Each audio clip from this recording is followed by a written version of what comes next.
day 3 and I'm about to take this bad boy out for a ride. Eureka! Got uni, so I'm just preparing my day for that. Rev your engines in 3, 2, 1. Let's fill this bad boy up, eh? Let's try not to spill any. Shit's precious gold. That should be enough, right? Surely. Got my bag. Got my passport. Got uni to go to. Whew. Let's get it. It's getting so hot already. I'm in partial leather, but it feels like it's 120 degrees inside. Let's do this, do this. It's hard, GG, what? Alright, that's enough of me. Let's go with the first gear. Right. First gear. And then roll down here, okay?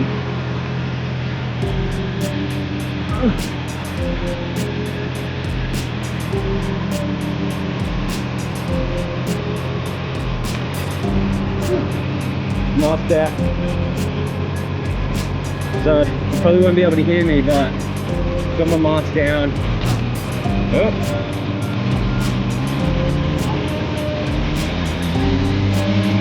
Woo. Been a while since I've ridden, so bear with me.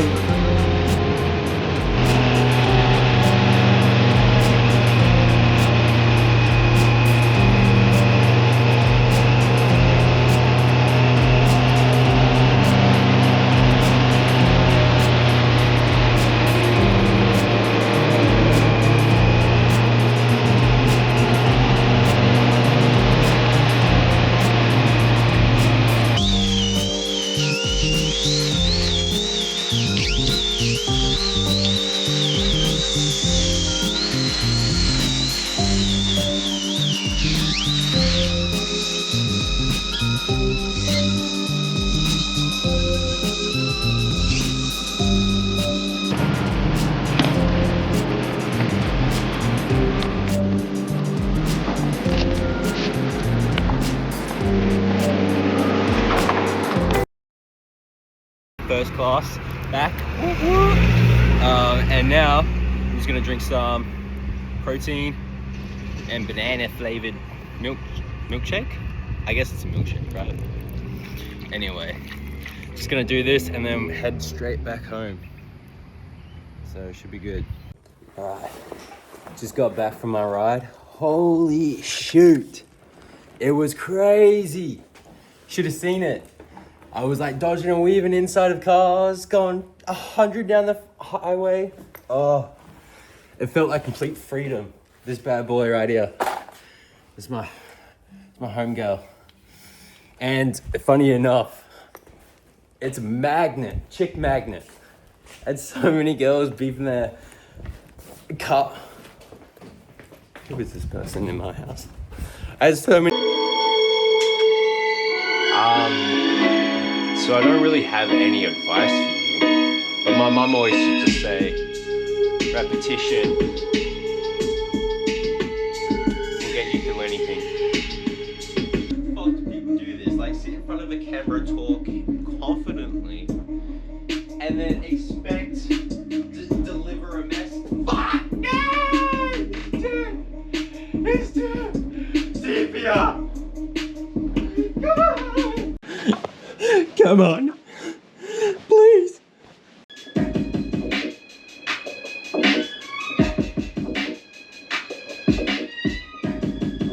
Are you in trouble? Call now. Hey, what do you think of Rufus? He's not too bad. He's a shabby guy. Picked him up from Australia Zoo. Just joking, I didn't.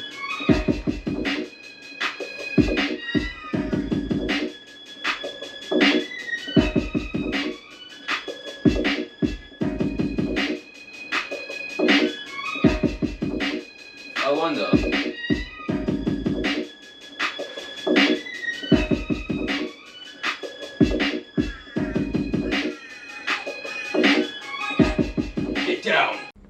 Post-credit Chris here.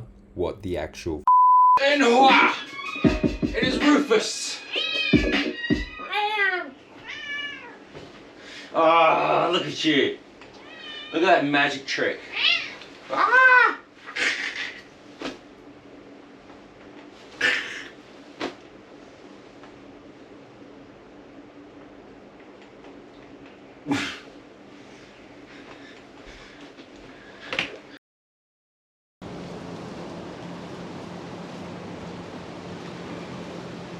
All right.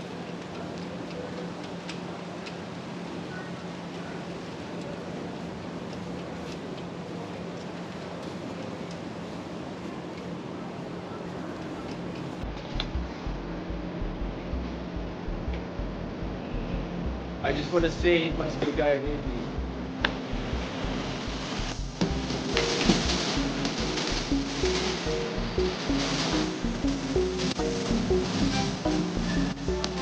It's been a few years since I've last done this.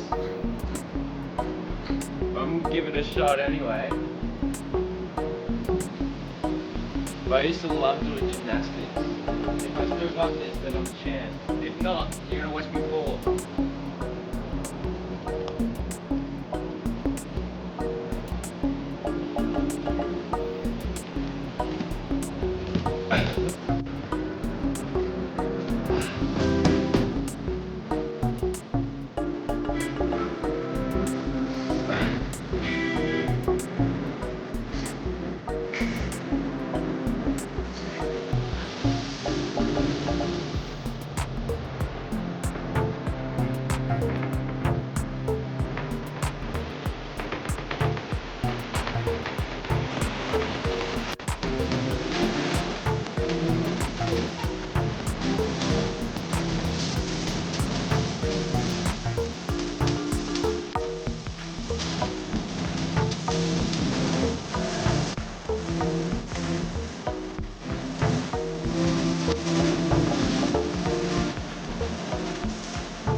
Peace out.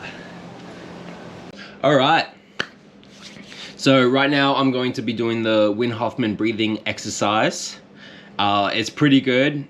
I have no complaints of it personally. I've been doing it for some time now and I really do see the benefits, so I'm going to continue doing it. But to be honest, it's like the only one I've bothered to even look up or even heard about. So my mind's not really that explored in that genre. But if you have any suggestions or improvements, that would be awesome. Always keen to hear. And let's get right into it. Alright, so today I want to talk about what actually happens to the body and mind during the quitting process. And more importantly, why so many people struggle with it. Not because they're weak, but because nicotine addiction is literally wired into the brain. Once you start looking into the research, it becomes clear that quitting is challenging. However, it is also absolutely essential and completely achievable with the right strategies. To begin with, when you quit smoking, the hardest part hits straight away. Research shows that during the first 6 months, people commonly experience withdrawal symptoms and face a high risk of relapse. This is mainly because nicotine rewires your brain. It binds to receptors that trigger dopamine, a chemical that makes you feel good. So when nicotine disappears, a dopamine drops, neurotransmitters shift, and withdrawal kicks in. These withdrawals can include anxiety and irritability, depression and low confidence, overeating, or even like a loss of appetite, constipation, insomnia, difficulty concentrating, coughing, dry throat, nasal drip, the list goes on. But also dizziness from increased oxygen levels could also happen. Therefore, when people say just quit, they usually have no idea what the body is actually going through.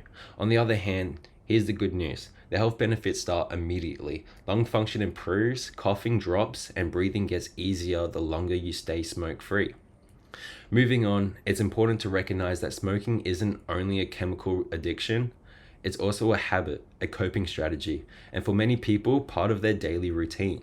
The Australian Department of Health explains that smoking becomes linked with everyday activities like having a coffee, driving, talking on the phone, finishing work, or even taking a break. Right? All good reasons to have a smoke. Because these routines are automatic, your brain learns to expect nicotine during these moments. As a result, when you quit, you're not only fighting chemical withdrawal, you're also fighting habits repeated hundreds or even thousands of times. One practical strategy to handle this is keeping a diary, where you write down when cravings happen, what you were doing, what you were feeling, and how strong the cravings were at that time. After only a few days, most people can clearly identify what their biggest triggers are, which means they can prepare for themselves instead of being caught off guard. Because quitting affects your mind, body, and routine, it makes sense that multiple strategies are needed, like deep breathing, what we did earlier. Quitline counselors recommend deep breathing because it calms the heart rate, relaxes muscles, and helps pull your body out of fight or flight mode. Suggestively, you can use box breathing, slow equal breaths in and out, which can reduce cravings before they even take place. A simple distraction can also be powerful.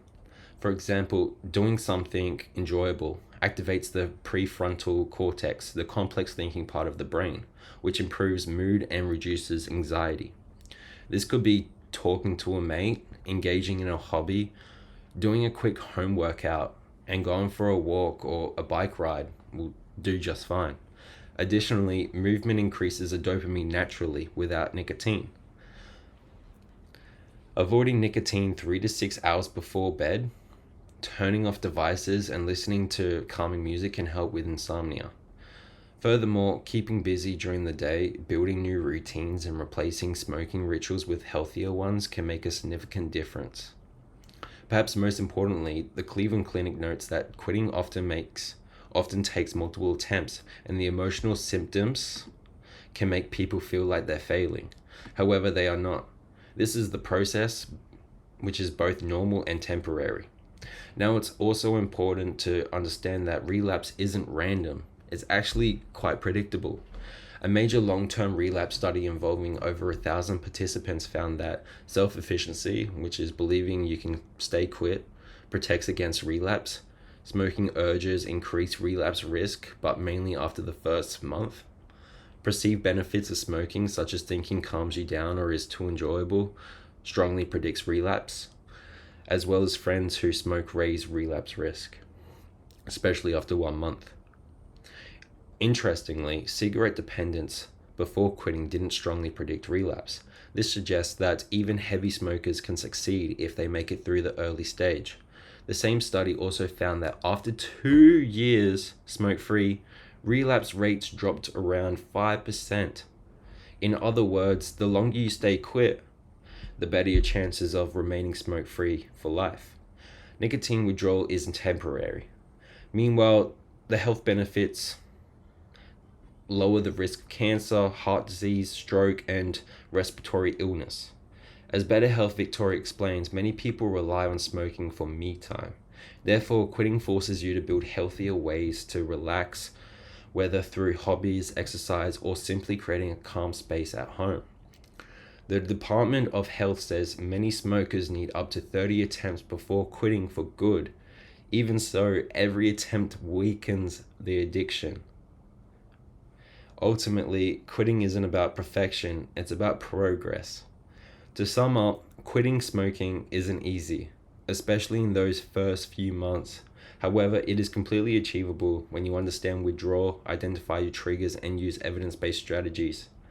Quitting becomes less overwhelming and more like a step-by-step process.